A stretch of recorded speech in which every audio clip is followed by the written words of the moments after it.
Hi, y'all. Welcome to the BirthFit podcast. I am your host, Lindsay. Dr. Lindsay Matthews can too. Yes, I changed my last name. I got married, y'all. For those of you that don't know or don't follow my personal Instagram, I got married at the end of 2021. And yes, I could not wait to change my last name.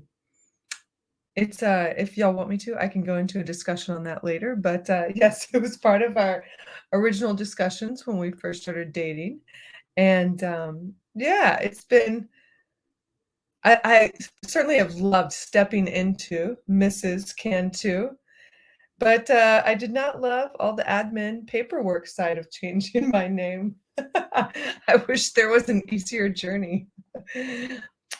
Anyways, so Dr. Lindsay Matthews can too here, and I am your BirthFit podcast host. And today we have an episode on a personal story on hypermesis with Alisha. And I'm probably butchering her name. Let me make sure. Um, we'll ask her when she gets on here. So I always love personal stories because they're so relatable, and hopefully as we continue the BirthFit podcast, we are able to continue to just interweave some personal stories throughout some of these interviews, some of the more informational podcasts. But I know you can get a ton out of somebody sharing their journey and their experience. So we will dive right in as soon as Alisha gets here. But as a reminder, none of this is medical advice.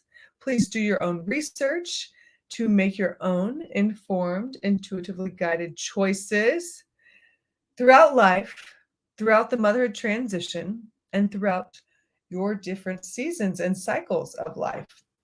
All of this information is for your educational purposes only.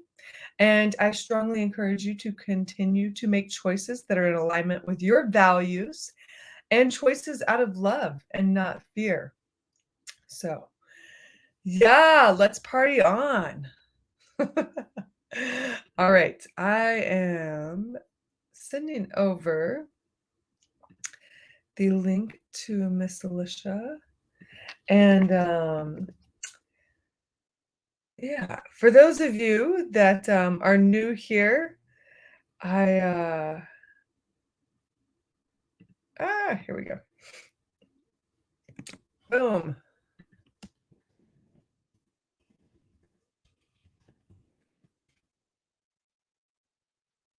All right.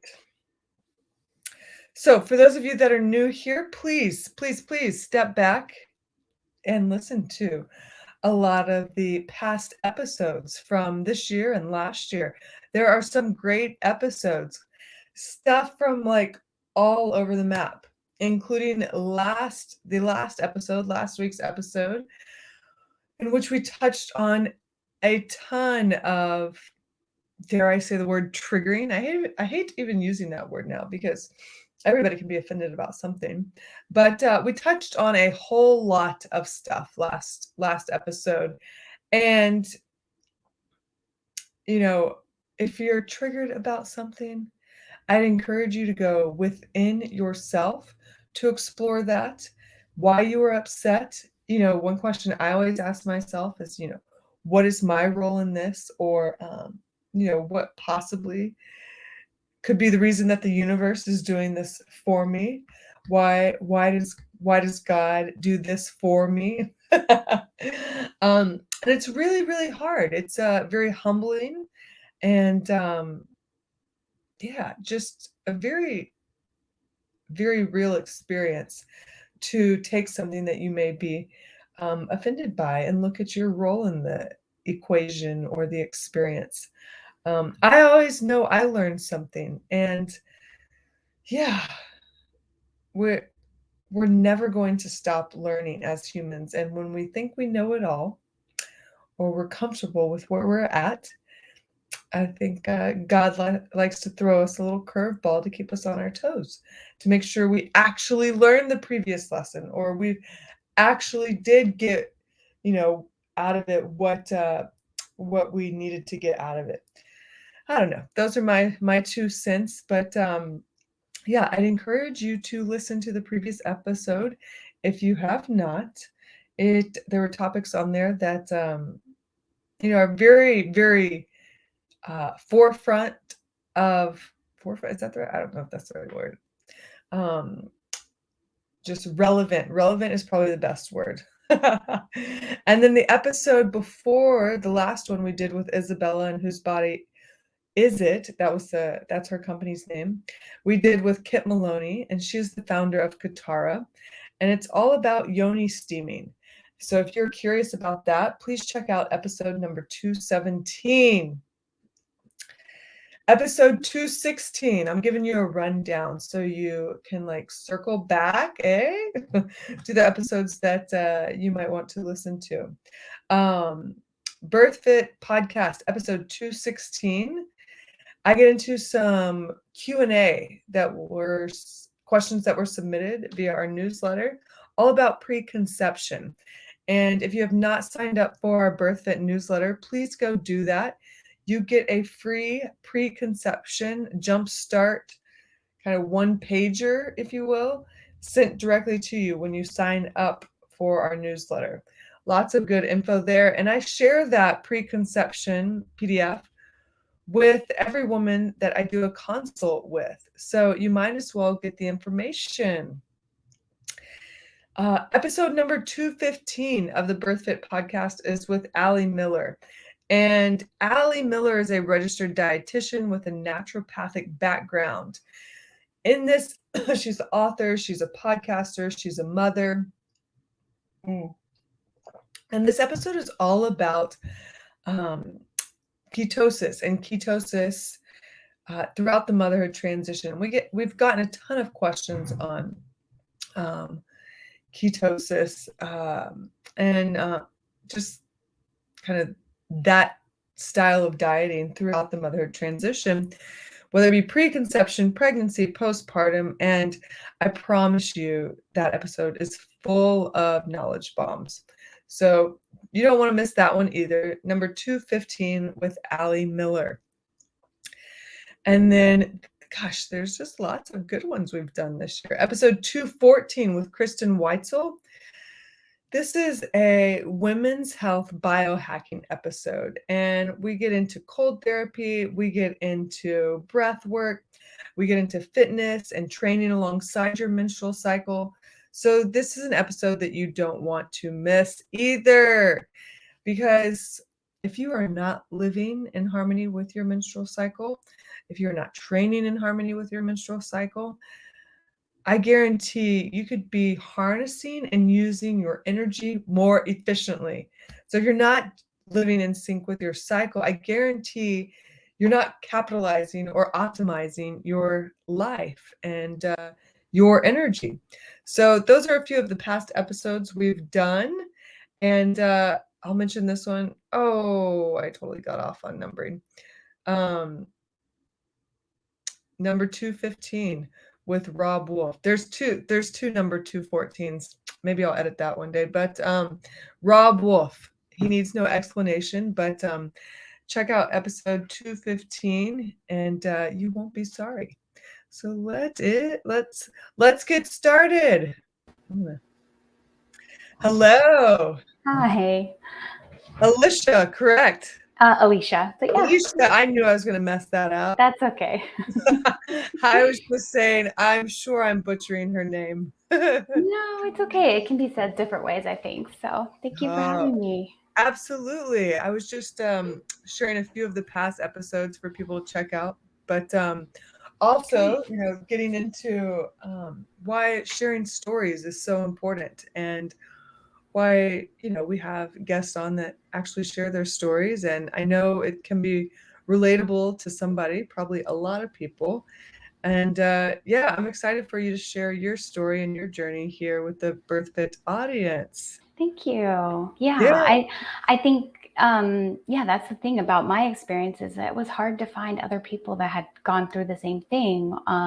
Even postpartum, just looking for answers or looking for reasons why I went through the things I went through. Yeah. Definitely have gone through a lot to try and find a better path for hopefully another pregnancy. So, Well, okay. Let's I know you're a photographer too, correct? yes, Okay. yes. Well, yeah, let the audience know just a little bit about you and who you are and maybe how Sure. you show up in this world right now. Oh, thanks. Okay. Yeah. Yeah, so I've actually been a photographer since I was a little girl. I've really been What? into photography. And for the past 10 years, it's been on hold. I pursued a career in graphic design and Mm. actually UI UX. And so I work for a really awesome company that creates cooking kits for kids. And so I do all the web design for them. Oh my gosh. But recently, because of motherhood, I was recently tapped back into my creative side and just started taking photos of my own little boy and realizing that there were moments of motherhood that I didn't get captured, that, you know, a selfie or a little Mm. iPhone photo doesn't really capture. And so I've just recently just really wanted to provide that for mothers, give them those special moments that you wouldn't think otherwise to photograph. That's cool. And so, yeah, I'm just dabbling back into that and really excited to pursue that. Where are you located? Right now, I'm in Los Angeles. Okay. We've been out here. Well, I've been out here for almost 10 years. My husband's been out here for a little longer than that. But I'm actually from Dallas, Texas. So it's a big change for Yeah. me. Yeah. And I don't see myself out here long term. But that's probably all I'll say about it. But for What now, part of LA are you in? I'm in the South Bay. Okay. So I'm linked in with all the South Bay BIRTHFIT Cool. community. Like So Nicole I know and yeah, Nicole, yeah, great. and Katie, and it's just a really neat community Yeah. to just be a part of. And especially postpartum was really great to know all those ladies. That is it. Like the whole South Bay is like an awesome community. Like Yeah, if you get synced in with that community, it's like a little nurturing bubble. it really is. I think that's what's made my postpartum experience uh, not only pleasant, but just feeling supported because I don't have any other family here. Yeah. So they've become my family, and it's been really nice to lean on them when I've needed to. Oh, good. Good, Yeah, good, good. Well, yeah, let's dive into your first pregnancy and kind of the obstacles you encountered along the way. sure. Yeah. Yeah. So, like, just a little Yeah. like a backstory was prior to conceiving, I had been experiencing, well, first in 2016, I started getting a hormonal migraine. Okay. And this was, to me, normal. My grandmother had experienced it. My mother had experienced it. I thought, okay, I turned 30, time to get that hormonal migraine. They both had gotten theirs after they had kids, and they were both 30 after they had kids. So I just thought, okay, well, I'll get it after I have kids. But it was the same age. We all Oh, got them around 30 years old. And so I just, month to month, I just managed it and it was fine. And then about a year and a half later, I think a combination of stress and just life, good stress and bad stress, yeah. just kind of built up. And sort of like if you think of a cup, if your stress like is a little bit and a little bit more, a little bit more, my cup just started to overfill. And I became chronic. I had a chronic migraine for almost 2 years. There wasn't one day, almost one, it was hardly one day that I went without pain. Oh my God. And we went to every avenues to find help. It was first holistic. I was looking at the whole body, my stress, my lifestyle, what was I eating, those sort of things. And then when months went by, it was like, okay, I'll take medicine. So I started to take medicine and seek neurology help. We did MRIs, we did blood work, we did all the things you could do. Oh, 9 yards. Blood work always came back fine. They're like, you're a picture of health. Mind you, I was gaining weight and I was just not feeling good. And it was just a really rough time.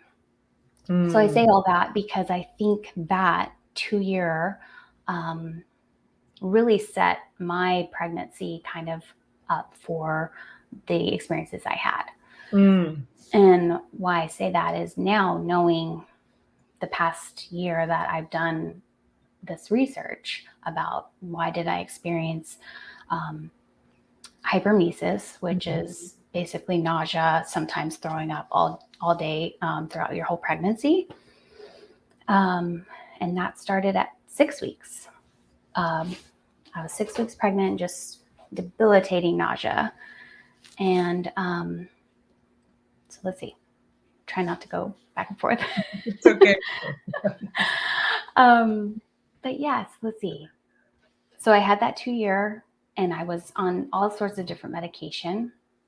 Do you remember the name of the medication or? Not off the top of my head, but I do know some of them were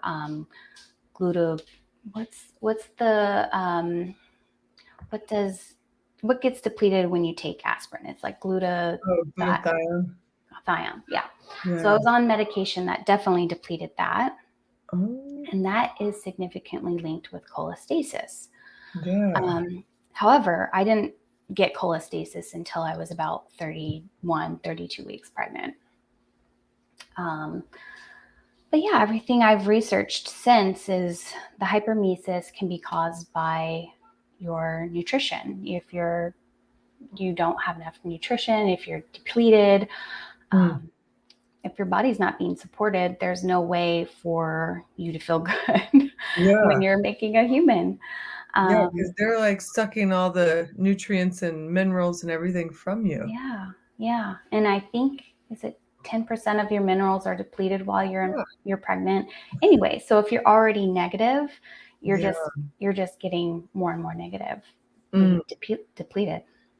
So describe your experience. So did you find out you were pregnant right at with the nausea, or did you find out no, right before? It was like a few days before. I was a few days past my period. I was very regular, even though I was having other health issues. My period was very regular, and I could almost count to the day when I would get it. And I was like, oh, this is strange. I'm late. Maybe it's because I'm stressing. What's going on? I honestly didn't think I was pregnant. We hadn't been trying. At the same time, we weren't not trying. And so I went on a business trip and I came home and my husband knew I had been stressed, and he was like, here, let's have a drink. I was like, well, maybe we should take a pregnancy test first. And he was like, wait, what? And so we took one that night and found out at the end of October 2019 that we were pregnant. Oh my gosh. Yeah. And then a week later, I had just started a new job. So I was feeling stable. I was feeling good. I think this is what allowed me to get pregnant, because I was finally in a position that I was working contract a lot. And this was a full-time position, the one I'm currently in still. Okay. And so a week later, I just was like, oh, okay, this is, I guess, what they talk about, morning sickness, and then it lingered for a couple weeks. And by week 9, I was so dehydrated. I couldn't keep water down. I couldn't keep any food down. We went to the ER, and my husband was pretty worried about me. And so I stayed there overnight, and they monitored me and they got me fluids. And even though they said, the nurses were like, oh, once you get fluids, the nausea will go away, you'll feel better. And but it really didn't. And I just was kind of, again, in survival mode. The blessing, though, was that I wasn't now in survival mode because of like head pain. It was a different pain. Like the migraines went away. I didn't have any migraines the whole pregnancy. And that was really great because I don't know how I could have managed both. No kidding. Yeah. Yeah. So when you went to the ER, what was their kind of like demeanor and they like, okay, we know what this is, or I think initially they weren't too concerned. I think they thought, oh, this is pretty common. You're only 6 weeks along, or no, I was 9 weeks along. And they just, let's see, this was in November 2019, so it was definitely before all the craziness happened. So luckily I didn't have to wear a mask or anything. I don't know how I would have been able to do that, and throwing up and, not feeling good. But yeah, they just gave me some like, well, this is the weird part. They gave me like Jello and some broth, which I'm sure was just instant broth, and a lot of fluids to try and keep something down. And once I was able to keep that down, they were like, okay, we can let you go home. And then once I was at home, my OB, I was with an OB, and she ordered in-home saline IVs. Okay. And so they came once or twice that first week I was home, and then the following week after Thanksgiving, they came one more time to make sure that I was keeping things down. And at that point, I think by week 11, I was able to keep things down. I wasn't throwing up anymore. So that was the nice part. But the nausea just stuck around pretty much the whole pregnancy, almost up to the very end. Oh, so when you say throwing up, like how often, and would you wake up and you're just like, oh, this is still here. Awesome. Yeah. Sometimes it'd be all day. I'd sit in bed and just something would, a smell would just trigger the nausea. So I locked myself in the bedroom. Anytime my husband was cooking something, I was just like, okay, I just can't smell it. It was just awful. And I mean, poor him. He was out in the living room most of the time, like I'm sure just worried sick, but I was just like, I just got to be in here. Like, I'll be fine. But I think it hit, for me at least, after that week 9, after being in the hospital, the vomiting really tapered down. So I'm trying to remember back how often I was vomiting, but I think it was like at least once a day, and then just that persistent nausea, which I think was worse than throwing up. I think once you threw up, you kind of felt a little bit better. Anybody that's been sick or like had, flu, stomach virus, knows that like, oh, if you just get it out of you, you'll feel better. Yeah, exactly. Yeah. So for those listening that maybe have never heard of hypermesis, can you share a little bit more about, what it is exactly, and, just like how rare it is? Because I think it's like maybe 2% of the population. It's very rare. But not to the point that I didn't meet another woman also having it. So she was having a girl. I decided not to find out what we were having, and she thought, oh, you're having a girl too, because we'd always heard, I guess it's like mother rumors or old wives' tale. Exactly. Like when you have a girl, you're more nauseous. And for her, hers lasted her whole pregnancy, and she actually threw up every day. She threw up once a day in the morning, and then she was fine. Whereas at least mine tapered off. But yeah, it's very rare. I mean, I don't know anyone in my family that experienced it. And this is why I did a lot of research after my pregnancy. And I, not that I wasn't looking while I was pregnant to try and find ways to combat it, but I guess the resources I found now since maybe weren't available, or just wasn't like looking in the right places. But there's some studies out there now showing that it is directly linked to your nutrition pre and during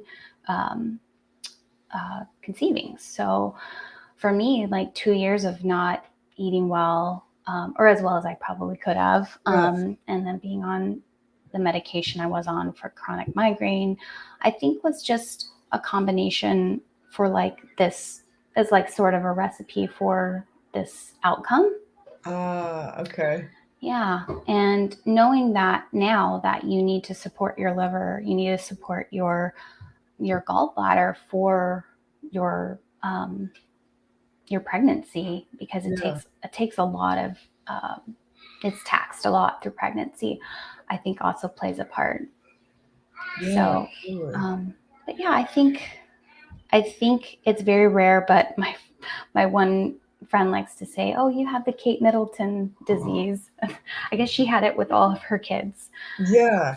They there are, and I don't know how true this is because I haven't looked into it, but it's interesting because I've heard that it is genetic related, but yeah, who knows? And I read that too. Yeah. Yeah, or it gets worse with each pregnancy.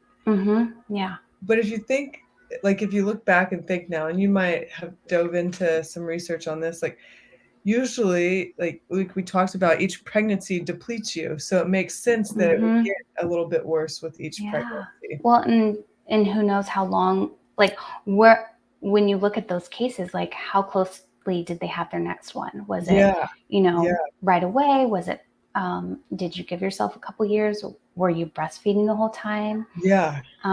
Because we've been breastfeeding. I mean, he's 2 as of this past week, and we've been breastfeeding this whole time. So I've known how to nourish my body now better postpartum than I ever did. I felt better than I have probably my whole life. That's awesome. And I think my main motivation is to never have that feeling again. Yeah. I guess another pregnancy we'll have to wait and see. But I feel that the things that I've started to incorporate, and we can go into some of those too, but I feel like the things that I'm choosing to incorporate into my life I never have before, and that's why I'm feeling as good as I do now. Things like liver support, foods that support your liver, as well as just supplementing different things.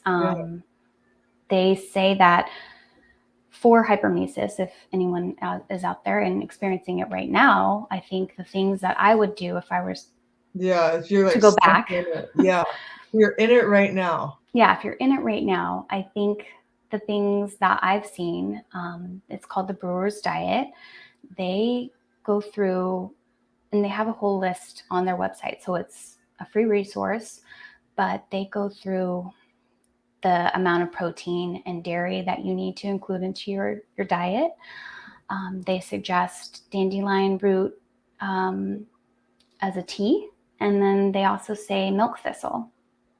So these are new things that I'd never even heard of.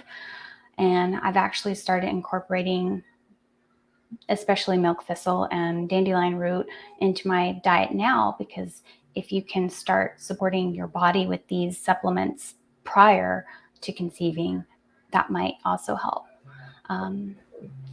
But there is a resource that I found, was with Indie Birth Association. One of the midwives there wrote a document with another, I think it was another doctor or another midwife, or maybe a doula. Sorry, I don't remember which one. But they gathered all these different resources around what you can do in your diet to change for actually cholestasis. But a lot of them I found in similar resources that help combat hypermesis. And so part of me feels like, well, I wonder if because I experienced one and the other, but they're kind of together, you know? Mm-hmm. Yes. And additionally, I was on a, it's called Zofran, I believe. Yeah. It was a drug for nausea. Okay. And you started taking that in pregnancy. Mm-hmm. Yeah, I did. They had me on B6 and that wasn't doing anything. I continued that through my whole pregnancy. Yeah. But then my OB suggested getting on this medication, and it did help a little bit. It helped a little bit, and I've done now research, which I should have done then, but I've done research now that shows that this drug that was taken it's given to people in chemotherapy because chemotherapy can cause nausea. Mm-hmm. Well, in those patients that take this medication, they sometimes develop a liver disorder. It's not cholestasis because cholestasis is only in pregnancy, but it's a similar liver disorder. I can also send you all the links to some of these studies too, if you want to link them afterwards, so people can kind of dive more into it themselves. I'm just always like, okay, I need more info. I need to read more about this, and it helps me, make your decisions and make a decision that works for you too. Like you want to be able to know what's going to work best for you. So let's pause there and talk exactly about cholestasis. So it's, I've had a few clients where this has developed, like you said, late in pregnancy. I've never seen it prior earlier. Prior to the third trimester. And I think it's basically defined as like impaired liver function. And most of the time it's interesting, and you can tell me like what you've looked up, but if they're with OBs, they recommend delivering or induction delivery, C-section, like but I've had at least 2 where they've been with a midwife and they're like, let's try to adjust your diet and retest, and that was really cool. Oh, that's wonderful. Yeah. So I don't have enough experience in it to like say one way or the other, but that's interesting that you linked the side effect of this drug with cholestasis or with impaired liver function. Yeah. Well, and that's the thing. So they say, I thought I had like let me see, I read it, but basically from like an antidotal experience, what happens is it causes high bile acid levels in your blood. And what happens is that your liver stops processing it. And so it starts basically sending it out and it gets into your blood. And this is what causes, there's a few symptoms, but what I only experienced was itchy hands. The palms of my hands became really itchy, the bottoms of my feet. And it was during a certain window. So it was 6 p.m. to like 9 a.m. So I was the worst time, scratching and not sleeping at 31 weeks pregnant. And this went on for maybe a couple of days, and my husband was like, let's look this up. This doesn't seem normal. I was like, oh, it's just hormones, whatever. Because otherwise I felt fine. But I think you can also experience jaundice, nausea, which I did develop. I mean, I was already having nausea, but it came back while I was still on that medication for the nausea. And a few other things, which I'm blanking on. Hold on just 1 second. Yeah. Okay, I think Daddy's gonna come get him. I'll keep myself muted for just 1 second. Yeah. It's I'll say this, like it is interesting. I think that's like you touched on that's the number one symptom is itchy hands, itchy feet in the third trimester. And so usually the diagnostic is to go, run blood work. And so this is actually, I wrote it down. Basically, the liver makes bile. Bile is used for breaking down fats during digestion, and the gallbladder then stores the bile. But pregnancy hormones change the way the gallbladder works and can cause that bile to flow or slow or stop. And then that causes a buildup of the liver and the flow, and that's why it then goes into the bloodstream. It's so weird. Pregnancy. Yeah, changing everything. Yeah. And the blood tests take about a week. The results take about a week. Oh my God. So, like I said, I think we went in around 32 weeks to see, okay, is this what I have? They Yeah. tested me. And while I was in my OB office, and they were like, okay, well, it'll take about a week. This is what it is. And this is what you can expect to happen if you have it. And not to sound like fear mongering or anything, but they definitely instilled a lot of fear in me. Yeah. They let me know that there was a chance of that we would have to induce at 37 weeks, which is something I didn't want to do. This was for the safety of both mom and baby. And then they said that there was possibility of a stillbirth. And so I went home in tears. Yeah. I'm like, oh my gosh, I have no idea what's going on. All the resources out there. It's also called ICP. And I think there's a main source called icpcare.com, which we found a lot of resources from that.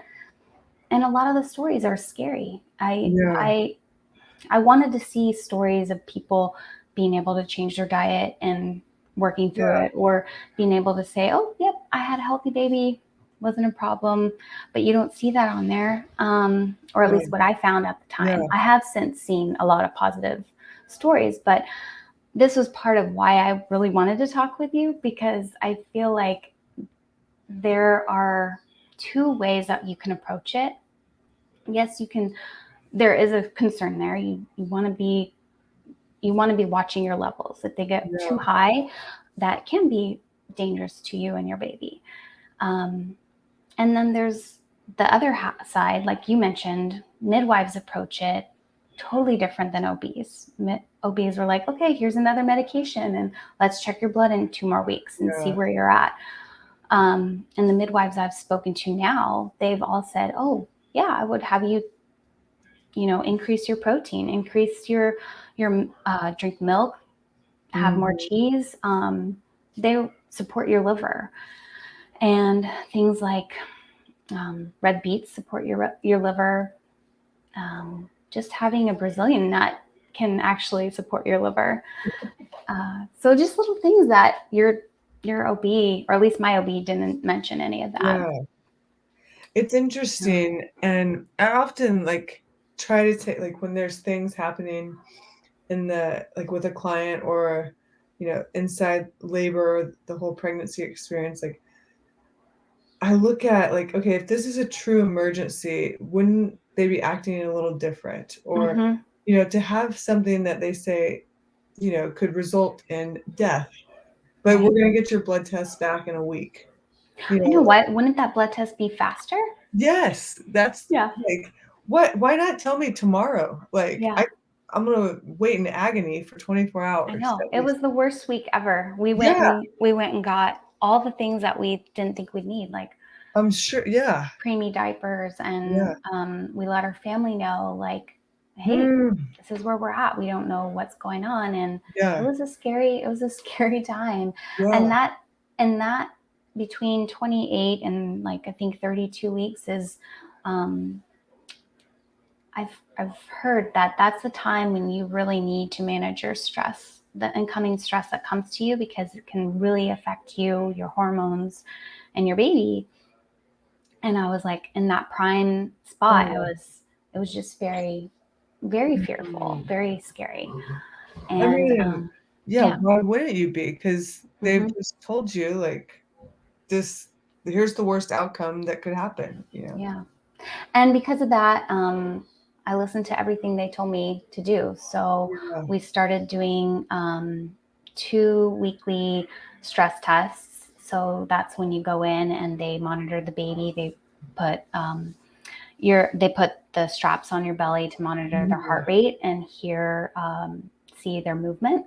Yeah. So for 20 minutes, 2 times a week, they were monitoring that. And this was actually in May 2020. So I was going into an office, had to wear a mask. It's that was really, the masks were really hard for me, because it's you're trying to breathe. You're trying to and then you're wearing a mask when you're supposed to be calm for your baby. that was really hard for me. Could your partner, could they go with you? No. Oh, No, he wasn't allowed to come to any of my appointments except for the first one, like in January we went. So we actually moved from Beverly Hills area to the South Bay when I was about 3 months pregnant okay. to be closer to work. And so we Yeah. switched OBs at that time.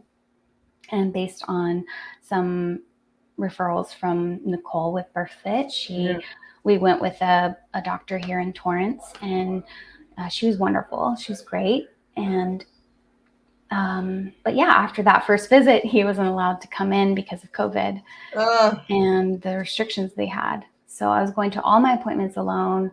And they were to meet a different OB each visit to make sure that if your OB wasn't on call, you were able to meet like anyone else that might be in the hospital. So I think for me, the experience now, hindsight, I know that it just was not the best for me. I need to be with one person. I need to build a relationship with them. And that, the OB, the way that it is in, the hospitals, and it's just not for me. So we've now since discussed that we would like to have a home birth with a midwife, because we want a more personal experience. We want someone that is going to be with us and know us through the whole experience. Yeah. And I would like to, if, hopefully I don't have to experience it, but if I do have to experience hypermesis or cholestasis again, I would love to have someone that supports me and gives me, one, supports the things that I've already looked into, but maybe can even add to those. Be like, well, maybe give me some options that that are other than just pharmaceutical. Yeah, absolutely. Yeah. Absolutely. It's two totally different routes of care. And I think with COVID, that throws a curveball in the plan anyways, like I had great relationships, with OBs here that I loved, and then all of a sudden it was like pivot, they're acting, they're acting crazy. Interesting. Yeah. I think it made everyone a little crazy, Totally. And some just went a little further than others, and in both directions, I'm sure. Absolutely. So how did delivery go? What was that like? Yeah. So let's see. I think I was almost 36 weeks. I had 2 blood tests at this point. Okay. It was Memorial Day weekend, and I was on the toilet the whole weekend. I was just not feeling good. I called my OB and I just said, I think I need to get off this medicine. It's not helping with the itching. It hasn't brought down my bile acid levels. It had increased, I think it was 70, and then it increased to 90. And the recommendation was if it went over 100, they would induce right away. Okay. If it didn't, we would induce at 37 weeks, no matter what. Okay. And so I was almost 36 weeks. I called and I just said, can I get off this medicine? She said, for sure. Yeah, it's not, it obviously didn't help you. Yeah. And that night after I got off the medicine, what I didn't know went into early labor. Wow. I was in the bathroom and I saw a little blood, and I was a little concerned. At this point we had been told it could happen at any point. And I didn't want to risk anything. We were going to labor as long as we could at home. But at this point, with everything we had been told about cholestasis, we just decided to go right away. Mm-hmm. So we went to the hospital it was almost 2 a.m. And we were monitored. Everything was fine. They said, we'll just monitor you for two hours, and then maybe we'll see where you're at. And in that 2 hours, my water broke, and they were like, okay, well, we'll admit you. And And they hadn't really checked me at that point. They were just monitoring the baby and letting me lay there and rest. And so I walked to the room and I said, yeah, I'm fine. And we get into the room and I just like double over in pain. I definitely was not expecting that. I had all the BIRTHFIT resources. I knew, like, I had read all the, like, oh, these are the positions we're going to try. Yeah. And it just kind of just went all out the window. They had maybe 5 nurses coming and going and checking me. Wow. They kept me monitored, even though I didn't want to be monitored. I just was like, well, could we check the baby every now and then? Yeah. They were like, no, you need to be continuously monitored. So that prevented me from, I wanted to be on the toilet. I wanted to be in the shower. I wanted to be squatting.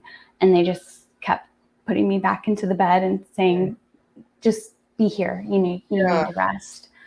And luckily my husband was there. Yeah. I do know some moms that didn't get to have their spouse with them during that time, but luckily he was. And we didn't wear masks. That's good. I was like, I'm not wearing one having this baby. I'm laboring. Yeah. Yeah. We're just like, this is our time. Like, if you are obviously the nurse or the doctor, you wear one. But nobody said anything to us. And I was just kind of in my flow. Wasn't in my thinking brain at that point.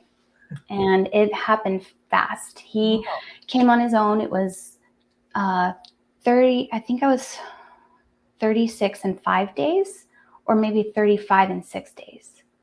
I'd have to double check. I think it was 35 in 6 days because I was almost 36 weeks pregnant. So he spontaneously came on his own. And at 1 p.m., we had a baby boy. Oh my gosh. And you didn't know what you were having. We didn't know what we were having. And yeah, I think for me, now hindsight, looking at my hospital experience, another reason I want to have a home birth is to be fully in my body, to be able to not have the nurses coming and going, not only just during the birth, but postpartum. Nobody tells you that when you're there postpartum, they come in and check on you like every hour, every 2 hours. So you don't get any rest. Yeah, you're constantly woken up. Yeah. So, and how was he when he came out? He was perfect. They had NICU on hand just in case. They had said, in case anything happens. I had meconium in my fluid, and they were pretty scared about that. Which now for me, I've read a little bit about it more, and that I think if you're monitoring the baby here and there and mom and baby are doing well, I don't think that's a sign of distress. Right. I think it's probably one of those things that people are probably still going to argue about, especially in the medical community. Yeah. I don't know what your experience is with that. No, your thoughts totally on that. agree. I think, it's, if there's meconium and like 3-4 other symptoms, you put it together. Okay, what's going on here? Yeah. But it's like, it doesn't necessarily mean a huge red flag. Right. Yeah. Yeah. But he was 5 pounds, 18 ounces. That's pretty good. 36. Yeah. Especially for having hypermesis and not eating too much. I totally forgot you didn't eat. Yeah. I do think the nice thing about that was that because I had some excess weight in that 2-year period of migraines, he was able to feed off of my fat stores. Yeah, your nutrient stores. Yeah. Absolutely. So even though I didn't feel good, he was still thriving, and he was growing. And I mean, he's growing so fast now that I never had any concerns once he was here. So. And he's still breastfeeding. Yes. Yeah. We're still breastfeeding. He's almost got his 2-year-old molars, and I think our plan would be to hopefully wean him. We've been on a baby-led path, but hopefully he's close. But once he has his 2-year molars, we'd like to wean so that we can focus on growing our family. Aw, Yeah. awesome. So what did you instantly feel the nausea go away? Did you instantly feel better? Oh, Like, yeah. what Good was that question. like?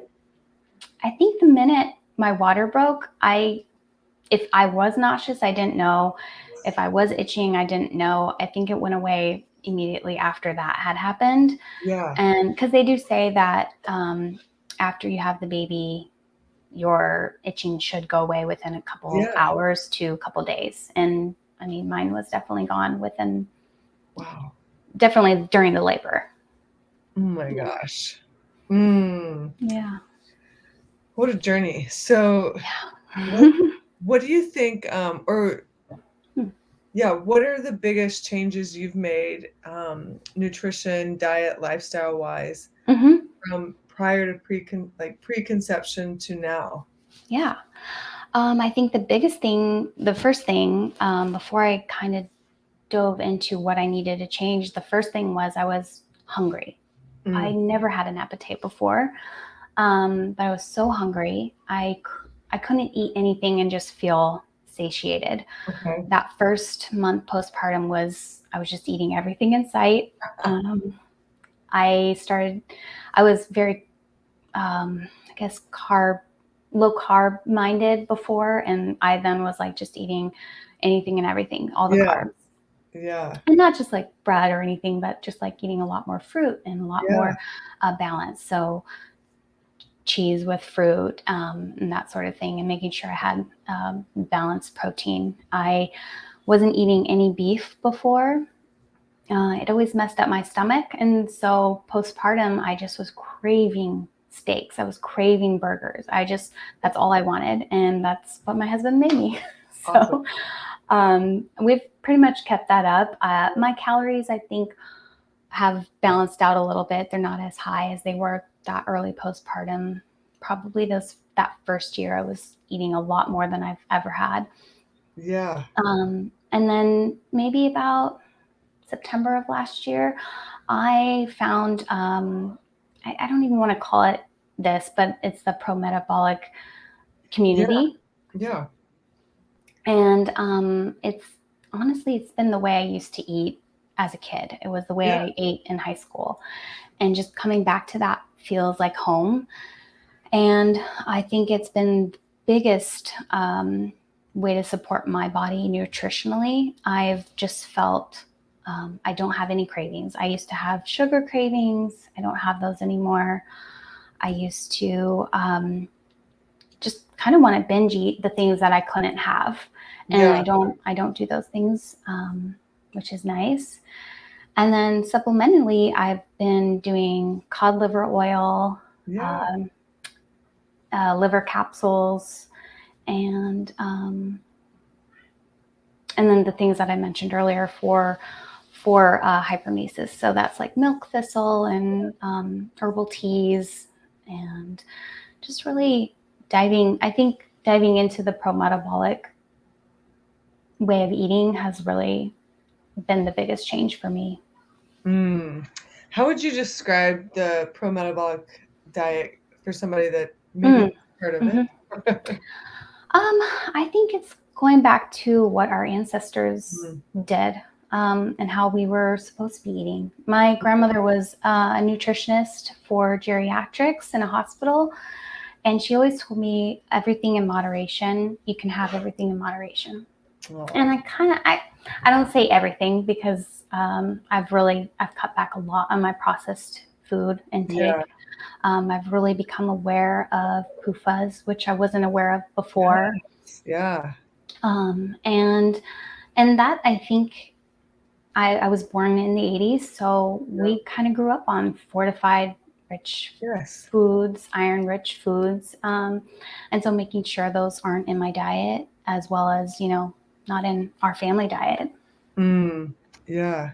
But yeah, I think going back to things like making bone broth and making foods that fully nourish you. Like if you Yeah. have protein, making sure you have a balance of some sort of starch, like a potato or Mhm. any sort of root vegetable, I don't eat very many salads anymore. I used to eat a lot of salads, and they always messed up my stomach, always. But I thought I was doing something healthy. Yeah.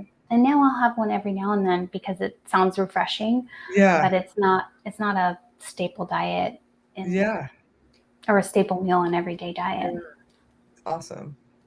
Huh. What are some of your favorite resources that you go to for? Oh yeah. See, I mean, BirthFit has always been my number one resource. I love you guys, or you girls. Appreciate that. And pro metabolic specific, I really like. It's Fallon's Table. I'm trying to remember her full name. They have a podcast. It's the Freely Rooted podcast. So good, yeah. And Corey and Fallon are they're really amazing. They have so many resources just on their Instagram alone that can help you get started. And then their podcast is great. And they have some great guest speakers that I think have really helped me dive into it a little bit more and go down a little rabbit hole and then kind of come back for air and then process it and then go back out again. Yeah. But yeah, like I said, it's fairly new for me, but it feels like it's something that resonates. And because I feel better, another big part back to what I've been changing is really managing my mineral balance. And part of that is adding mineral drops to my water and adrenal cocktails, which is you want to have usually a citrus fruit, coconut water, and a little bit of salt. And that's a balance of magnesium, potassium, and sodium to help replenish your minerals. It's so important while you're breastfeeding. Yeah. And I think, they grew up in the 80s, product of the 80s. We were heavily influenced by, like you said, the processed foods, the TV dinners. Our parents, or our moms specifically, were probably the first to experience diet culture. Yeah. And we got everything from the Atkins diet to paleo diet to vegan, vegetarian diet, and it's just swinging all over. The low fat diet. Yeah. I think that's where it all started with my family. Yeah.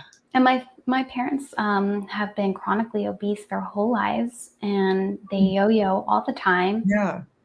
My mom's health has always fluctuated. She's had thyroid issues, and my dad has heart issues. So I've always been health conscious because of that.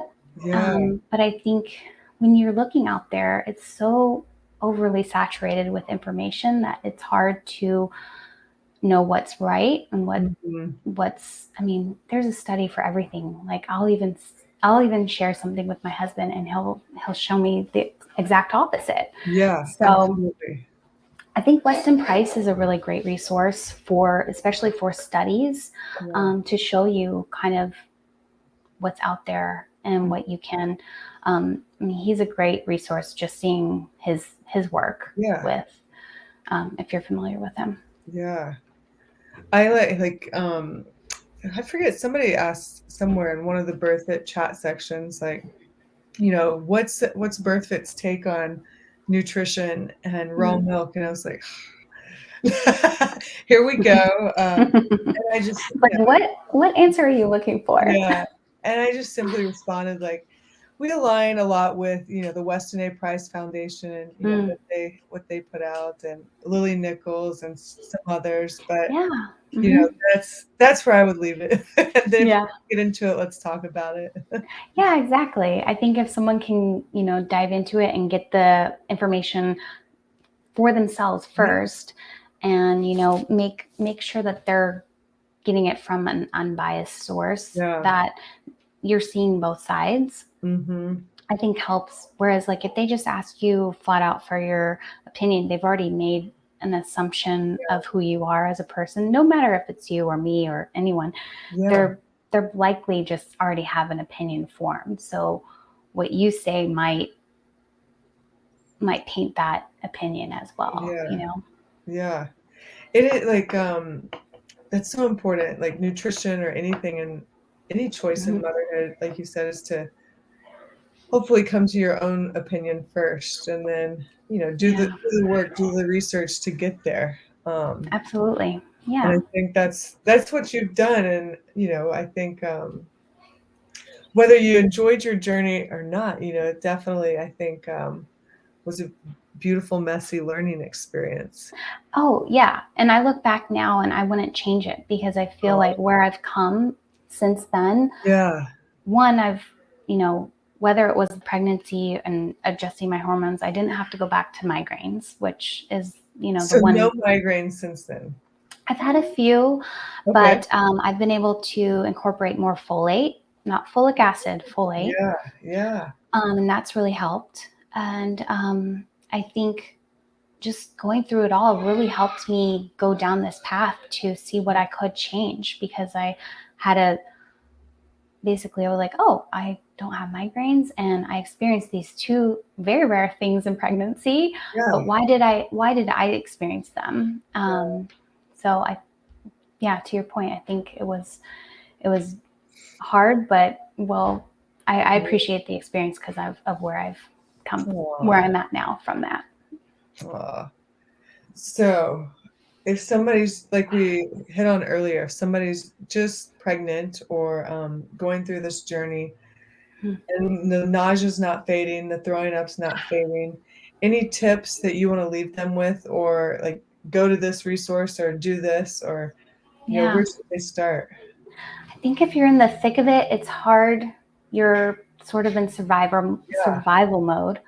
But if you can get those pockets of time where you're not nauseous, or maybe not as nauseous, try and find some movement. mm, Breath work really helps, and then find someone that will support you in changing your diet. mm, Even if you think your diet was working for you before you were pregnant, it's clearly maybe not working for you now. yeah, Yeah, I think whether that's a nutritionist or a midwife, and hopefully maybe try the Brewers Diet. I've yeah. heard I've heard that really helps. That's awesome. Yeah. Well, I really appreciate you sharing your story because I know we had not touched on either Oh, hypermesis great. or cholestasis. Um, and I think you just, yeah, talked about it in such a way that, was kind of down the middle of the road. Like I went this way, we're planning on going, this other Hmm. way. We're setting ourselves up a different way for the next pregnancy. Yeah. So that's awesome. That's awesome. Thank you. Thank Yeah. you. Anything It was really great talking to you too. It's Yeah, so nice to chat with you. yeah, absolutely. I've enjoyed it. Anything else you wanna leave with the audience? Um, if they want to reach out to me, I'd be Yes. happy to Okay. answer any questions, or at least, like I said, I'll send you those resources that Okay. I have. And yeah, if you need motherhood photography in the Bay Area, South Bay area, let me know. Where can people reach out to you? Do you have an email address that you Um, share I haven't created an email address or yet, but Instagram? I'm on Instagram. Okay, Yeah, it's Sacred Mother at Sacred Mother. awesome. Thank you And so that's where you much. need to go.